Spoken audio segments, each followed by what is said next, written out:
Bismillahirrahmanirrahim. Assalamualaikum warahmatullahi wabarakatuh. Innal hamdalillah nahmaduhu wa nasta'inu wa nastaghfiruh wa na'udzu billahi min shururi anfusina wa min sayyiati a'malina. May yahdihillahu fala mudilla lahu wa may yudlil fala hadiya lahu.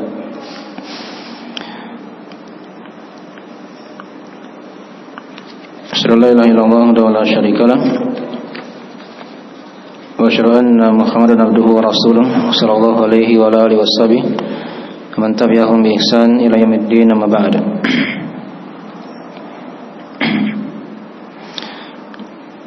Ma'asyiral ikhwani wa akhwati fillah, azanillahu wa iyyakum rahimani wa rahimakumullah. Pada malam hari ini insyaallah taala kita akan lanjutkan dari pembahasan kita mengkaji kitab Talqin Usul Al-Aqidah Al-Ammah, talqin pokok-pokok akidah untuk umum, yang ditulis oleh Syekh Muhammad bin Abdul Wahhab bin Sulaiman An-Najdi rahimahullah ta'ala.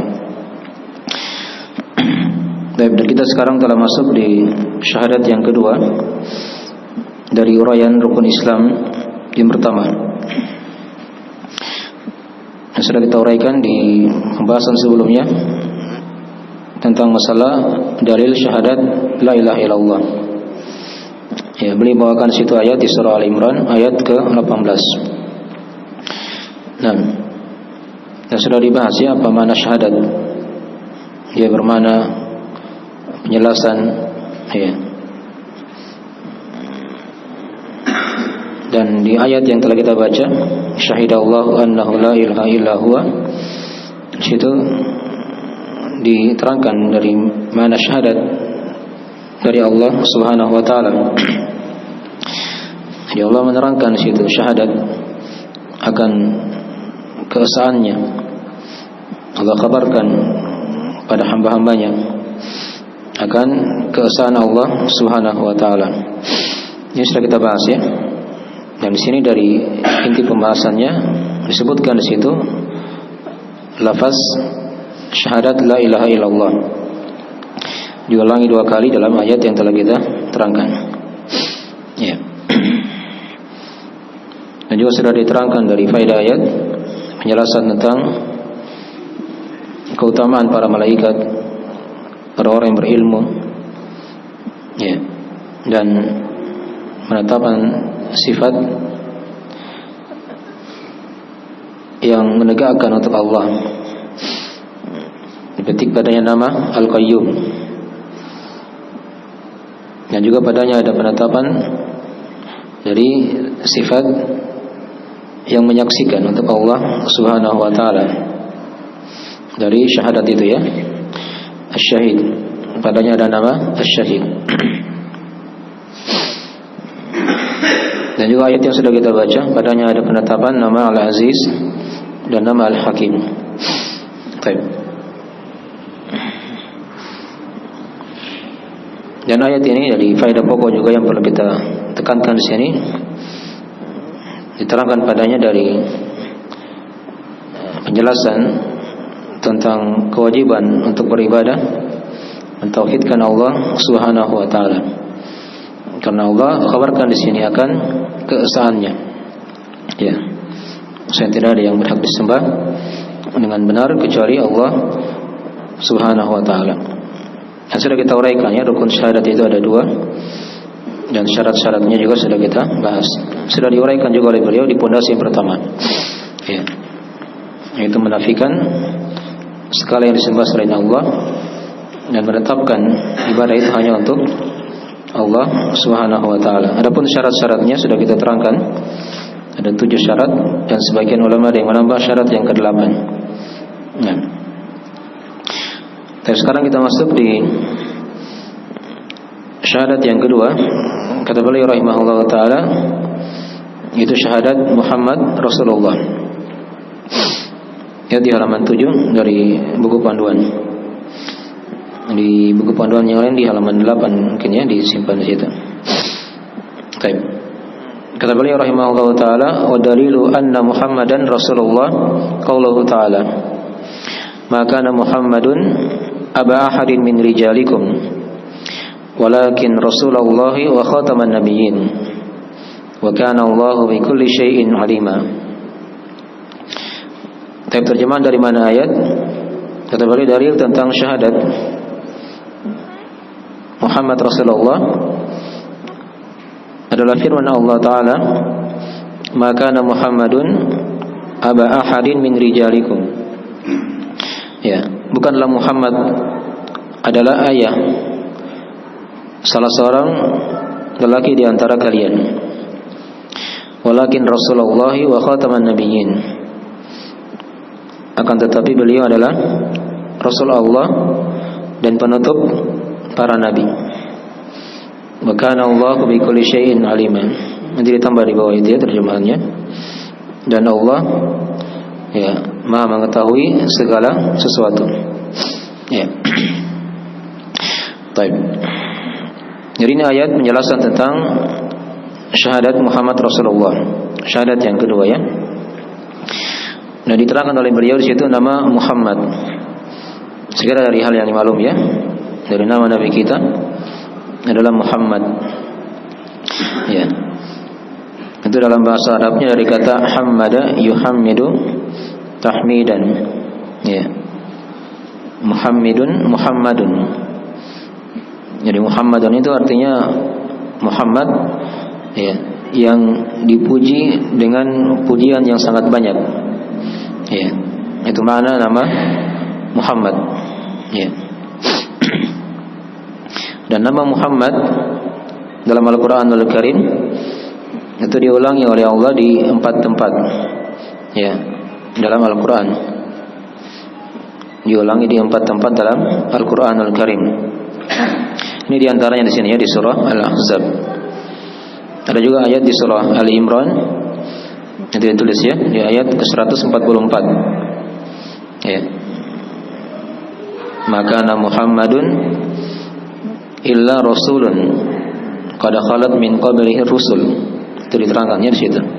Tidaklah Muhammad itu adalah ya seorang rasul yang telah berlalu sebelumnya para rasul juga. Ya. Itu di surah Al-Imran ya. Di ayat 144. Ini tempat yang kedua di sini di surah Al-Ahzab ayat ke-40. Disebut juga oleh Allah, makana Muhammadun. Tempat yang ketiga ada di surah Muhammad. Ya, jadi nama surah dalam Al-Qur'an ada nama surah Muhammad. Itu di juz 26 ya. Di ayat yang kedua di situ ada lafaz ya, wa amanu bima nuzila ala Muhammad. Ya, dan mereka beriman pada apa yang diturunkan kepada Muhammad, ya, kepada Nabi Muhammad. Nah, itu dicek ya di surah Muhammad ayat kedua.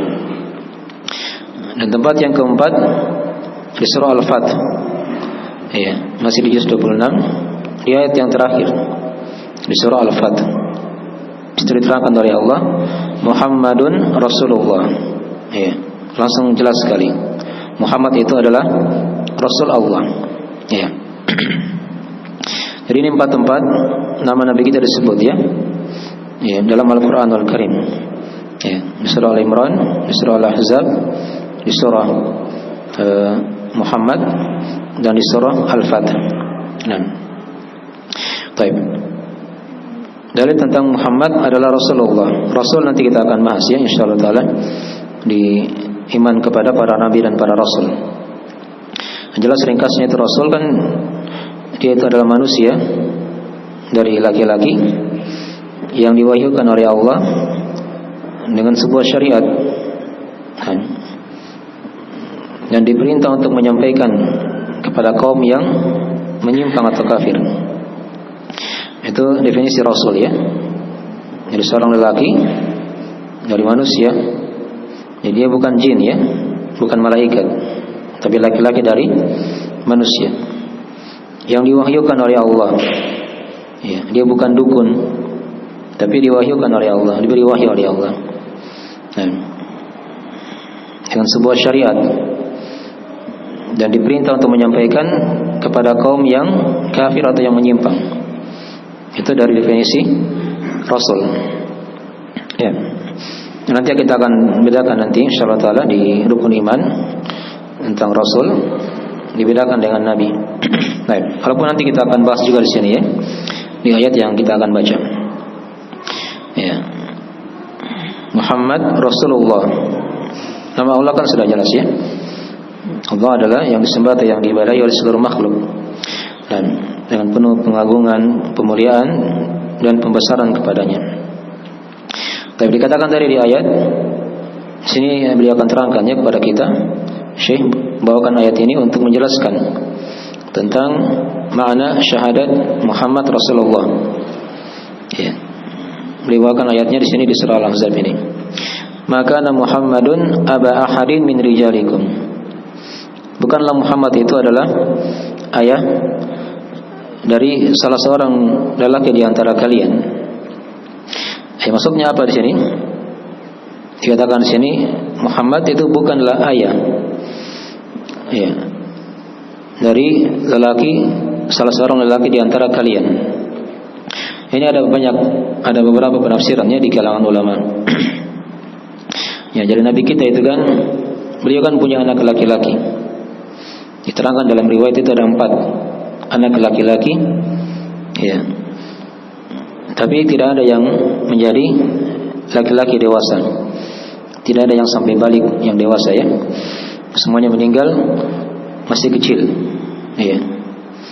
Nah, dari Khadijah itu kan lahir di situ 3 anak laki-laki. Yaitu Al-Qasim, ada juga yang dikatakan At-Tayyib. Ya. Dan yang ketiga itu ada yang dikatakan Mutahhir ya, atau At-Tahir gitu ya. Dan itu 3 nama dari anak laki-laki yang lahir dari Khadijah radhiyallahu taala anha. Adapun yang keempat itu dari Maria, budak beliau ya, yang bernama Ibrahim. Ya, anak laki-lakinya yang bernama siapa? Ibrahim. Dan Ibrahim ini meninggal ketika terjadi gerhana matahari. Saat terjadi bertepatan dengan apa? Terjadinya gerhana matahari di tahun ke-10 Hijriah. Beliau meninggal masih kecil ya, masih sangat kecil sekali, masih menetes. Ya, mungkin sekitaran 2 tahun atau kurang daripada itu. Tapi yang lainnya itu sudah mulai bisa berjalan, sudah berlari begitu ya, hanya masih kecil. Ya. Jadi dikatakan di sini ya, Nabi Muhammad itu bukanlah ayah salah seorang dari lelaki di antara kalian, karena memang beliau tidak punya anak laki-laki sampai dewasa begitu. Seluruhnya meninggal masih kecil. Ya. Baik. Adapun anak beliau yang dikatakan dalam ayat di surah Al-Ahzab itu yang bernama Zaid bin Harithah itu bukan anak kandungnya ya. Itu anak angkatnya. Dan anak angkat itu bukan dari anak kandung. Nah, sama ya. Jadi ketika Zaid bin Harithah itu bercerai dengan Zainab bintu Jahshin, maka Nabi itu nikahi apa? Zainab ya, bintu Jahash. Di situ orang-orang Quraisy ya, yang atau orang-orang munafik ketika itu, karena ini ayat diterangkan di kisah orang munafik juga ya, mulai menuduh Nabi SAW dengan tuduhan-tuduhan yang jelek. Ya, dia menikah katanya dengan istri anaknya. Ya, maka dibantu oleh Allah. Zaid bin Harithah itu bukan anak Nabi SAW, bukan anak kandungnya begitu kan? Tapi dia hanya anak angkat yang tinggal bersama Nabi SAW ketika itu. Maka tidak ada hubungan apa-apa. Ya, dari sisi nasab, maka tidak ada masalah ketika dia nikahi istri anak angkatnya begitu kan? Baik. Dan itu Allah yang nikahkan sendiri, diterangkan dalam Al-Qur'anul Karim ayatnya, agar tidak ada hal yang berat ya di sisi orang-orang yang beriman ketika itu. Dan artinya tidak ada masalah, tidak ada masalah. Hanya orang-orang yang punya penyakit dalam hatinya, mereka mempermasalahkan perkara itu. Itu di antara mana-mana ayat ini ya. Maka Muhammadun aba ahadin min rijalikum. Bukanlah Muhammad itu ayah ya dari salah seorang lelaki di antara kalian. Itu makna yang tadi sudah diterangkan ya. Walakin Rasulullah wa khataman nabiyyin. Akan tapi beliau adalah Rasulullah. Ya. Sudah diterangkan tadi mana Rasulullah wa khataman nabiyyin, dan penutup para nabi. Jadi beliau ini adalah penutup para rasul dan juga penutup para nabi sekaligus. Ya. Awal nabi itu kan siapa awal nabi? Siapa nabi yang pertama? Nabi Adam kan? Kalau awal rasul Nabi siapa? Hah? Nabi Nuh. Beda ya? Kalau Nabi Adam itu awal rasul. Apa awal nabi ya? Kalau Nabi Adam. Diterangkan di ayat kan atau di hadis, wa kana nabiyyan mukallama. Adam itu nabi yang diajak bicara oleh Allah. Ya. Tapi kalau Nabi Nuh, dia ini nabi sekaligus apa? Rasul. Nanti kita akan bedakan ya. Nah, jadi awal rasul adalah Nabi Nuh. Adapun akhir nabi dan rasul sekaligus adalah nabi kita ya, Nabi Muhammad sallallahu alaihi wasallam. Ya. Walakin Rasulullah wa khataman nabiyyin. Dikatakan di sini wa khataman nabiyyin, penutup para nabi. Jadi kalau dia dikatakan penutup para nabi, maka otomatis rasul juga akan terputus.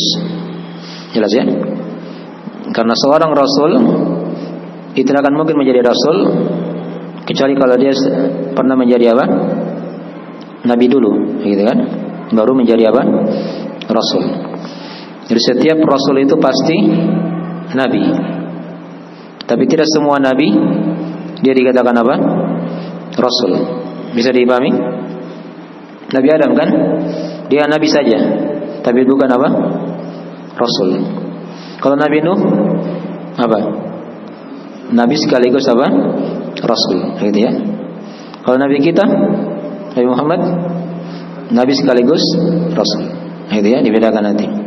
Baik. Jadi Rasul itu lebih sedikit jumlahnya daripada para Nabi. Kalau para Nabi itu banyak jumlahnya ya.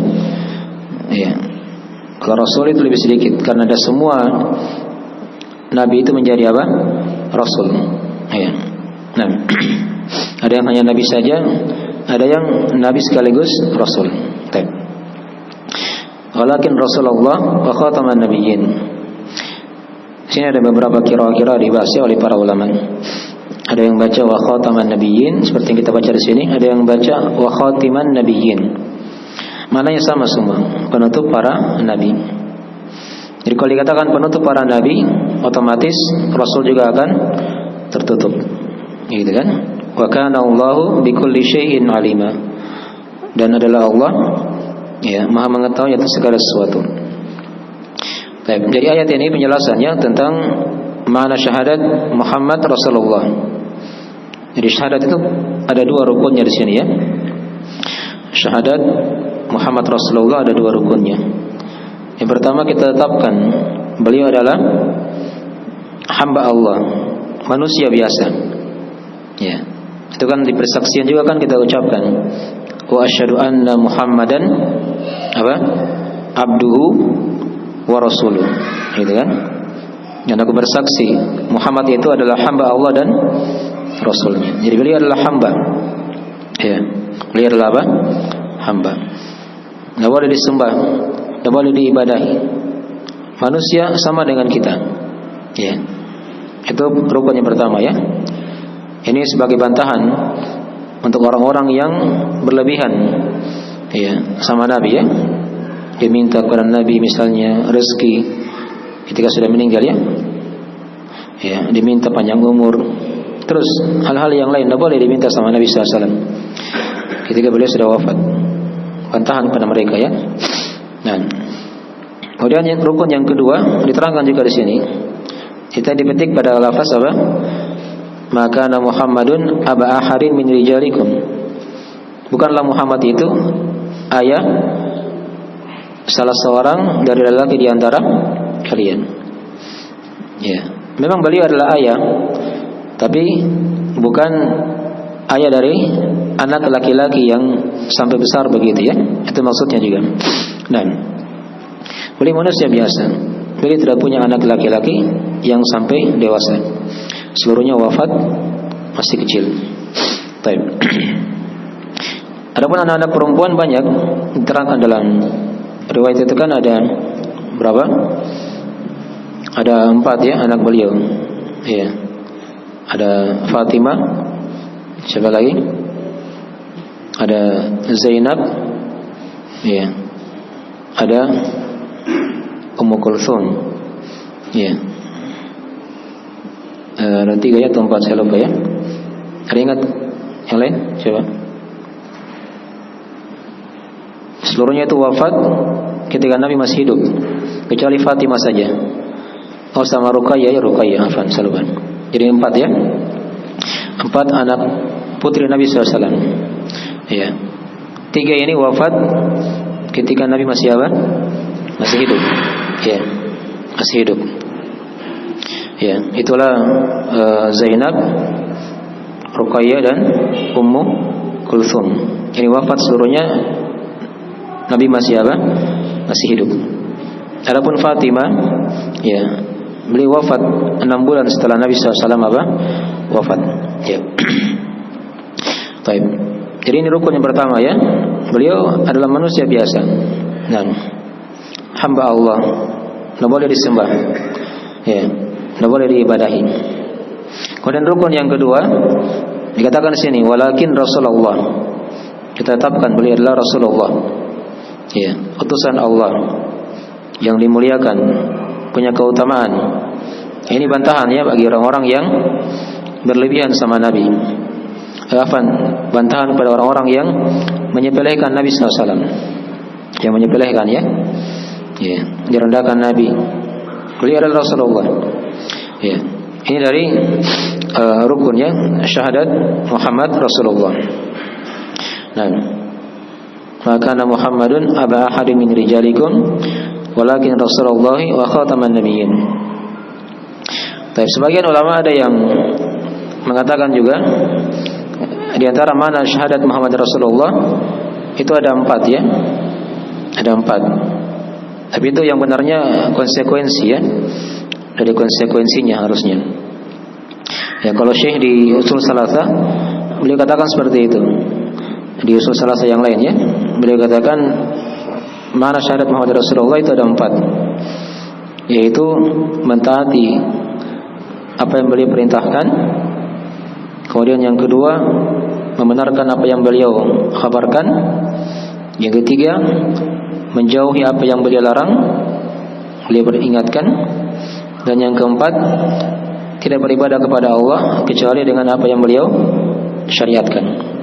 Nah ini 4 ini ya. Tapi ini kata para ulama konsekuensinya begitu. Ya.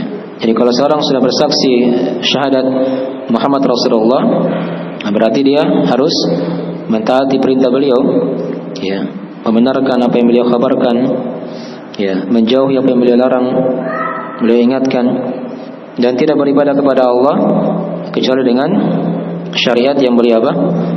Tuntunkan. Dipaham ya? Ini makna dari konsekuensi syahadat Muhammad Rasulullah. Ya.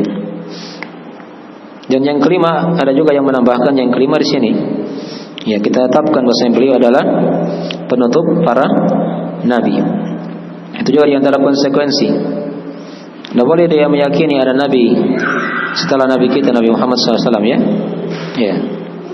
Tidak boleh dia meyakini ada nabi lagi, karena ini sudah diterangkan beliau adalah penutup para nabi. Ya. Wa khataman nabiyyin. Ya. Baik. Dari mana ayat ya? Dari mana ayat secara ringkas yang bisa kita uraikan dari penjelasan syahadat Muhammad Rasulullah. Baik.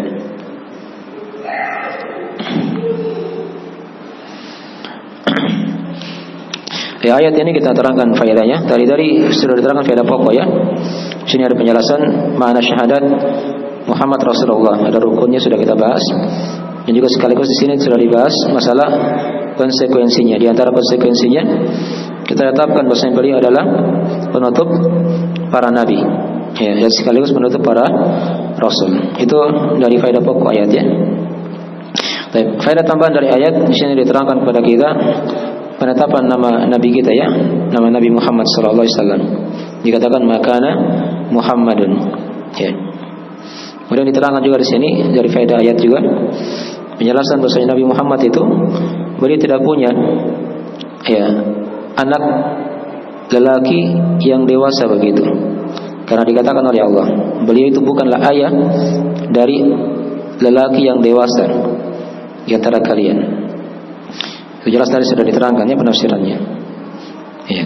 Kemudian dari ayat ini juga diterangkan kepada kita penetapan rukun tadi ya, syahadat Muhammad Rasulullah. Ada dua tadi ya. Nah, kemudian di sini diterangkan kepada kita penetapan bahwasanya beliau adalah Rasulullah. Penetapan bahwasanya beliau adalah Rasulullah.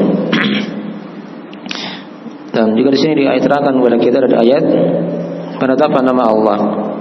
Wa kana Allah. Ya, penetapan nama Allah. Dan juga padanya ada penetapan nama Al-Alim untuk Allah Subhanahu wa taala.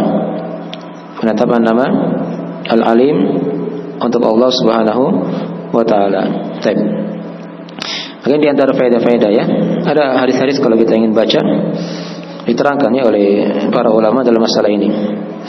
Jadi Nabi itu pernah diterangkan dalam hadis, beliau ibaratkan beliau itu bagaikan bangunan yang dibangun oleh seorang. Jadi ada yang bangun bangunan, kemudian semuanya sudah dia percantik. Ditinggalkan di situ satu bata yang tidak diisi di situ. Satu bata yang tidak diisi. Ini diterangkan dalam riwayat Muslim ya. Ya. Maka di situ orang-orang masuk di rumah itu dan dia berkata betapa indahnya rumah ini. Andai kata ada satu bata yang dilengkapi itu, ya, yang dia sudah dilengkapi. Maka kata Nabi SAW, ana maudhi'a atau ana maudhi'u labina. Akulah yang menjadi bata yang dilengkapi itu. Ya, jadi beliau adalah penutup para nabi. Ya, itu diibaratkan dalam hadis. Beliau itu diibaratkan bagaikan bangunan. Jadi para nabi itu kan seperti itu ya, bagaikan bangunan. Ya, rumah yang dibangun oleh seorang diisakan tinggal satu batang yang belum ditutup di situ. Maka Nabi datang untuk menyempurnakan bangunan tersebut. Ya, baik. Itu di antara hadis-hadis yang menjelaskan tentang perkara ini ya. Dan juga ada hadis dalam masalah ini kata Nabi, ana khatamun nabiyyin la nabiyya ba'di. Kata Nabi, saya adalah penutup para nabi dan tidak ada nabi setelahku. Ini diperjelas lagi ya. Lebih jelas di situ diterangkan oleh beliau di hadis. Ya. Jadi ini di antara hadis-hadis yang menjelaskan tentang perkara ini ya. Ya. Jadi dari akhir pembahasan kita mengkaji syahadat Muhammad Rasulullah. Jadi ingat tadi ada rukunnya. Yang kedua tadi ada konsekuensinya. Seorang yang bersaksi akan syahadat ini ada konsekuensinya. Ada 5 tadi ya. 4 diterangkan tadi dan di sini di ayat diterangkan dari konsekuensi yang lain lagi. Itu kita tetapkan bahwasanya beliau adalah penutup para nabi. Baik. Dan di sini juga diterangkan kepada kita akan luasnya ilmu Allah Subhanahu wa taala. Akan keluasan ilmu Allah Subhanahu wa taala. Karena dikatakan di situ wa kana Allahu bikulli syai'in alima. Dan Allah itu Maha mengetahui segala sesuatu. Dan kemarin sudah kita terangkan juga ya. Makna nama Al-Halim itu kan dia ini lebih luas daripada nama Asy-Syahid dan nama apa? Al-Khabir. Dalam nama Al-Alim Allah mengetahui segala sesuatu yang tampak ataupun yang tersembunyi. Ditahu semuanya oleh Allah Subhanahu wa taala. Baik. Sekira jelas ya dari akhir. Dan nanti berikutnya kita akan masuk di rukun Islam yang kedua seputar masalah salat dan zakat. Beliau nanti akan gabungkan dua di situ ya. Di surah Al-Bayyinah. Baik. Dan segera itu dulu dari akhir pembahasan kita pada malam hari ini. Ada yang tidak dipahami?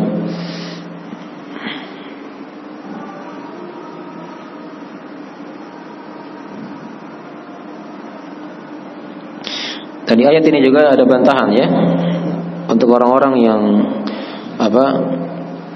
yang mengaku ada nabi setelah Nabi SAW ya. Ya, itu kan ada kelompok ya. Kelompok apa? Hah? Kelompok Ahmadiyah kan, yang mengaku ada nabi setelah Nabi SAW. Namanya kan Mirza Ghulam Ahmad katanya. Ya, ini bantahan kepada mereka ya. Nabi itu sudah terakhir. Ya. Dan tidak ada lagi nabi setelahnya. Setelah nabi itu hanyalah para ulama saja.